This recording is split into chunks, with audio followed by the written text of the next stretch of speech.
বৌদ্ধভূমি মাটি। আচ্ছা আচ্ছা, এটা বৌদ্ধভূমি মাটি দেখেন আপনার, এখানে হচ্ছে সেই রংপুর কালেক্টরি অফিসের বৌদ্ধভূমি মাটি। এখানে যে এই মাটিটার মধ্যে কিন্তু তুলসীতা বলে কান্না আছে।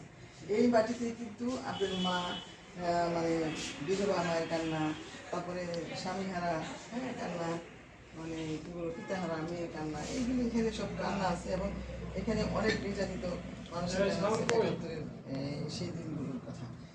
এই বৌদ্ধভূমিতে যে এই মাটিগুলো নিয়ে আসছি সেই বিষয়ে আপনি তো অনেক কথা বলছেন, যে আসলে এখানে কিভাবে আমরা এই বৌদ্ধভূমিতে আমি গিয়েছি এবং বৌদ্ধভূমি সারা বাংলাদেশের 30 লক্ষ মানুষের এই যে কান্নার যে বেদনা, সেই বেদনার জড়িত যে মাটি, রক্তে ভেজা সেই মাটি আমি এখানে নিয়ে আসছি এখানে। আর আপনি এখানে আসছেন আমার এই পবিত্র জাদুঘরের প্রাঙ্গণে, সেজন্য আপনাকে অনেক ধন্যবাদ। আপনি ইতিমধ্যে অনেক কথা বলেছেন, অনেক ধন্যবাদ আপনাকে। ঠিক আছে, এটা রাখলাম আর এই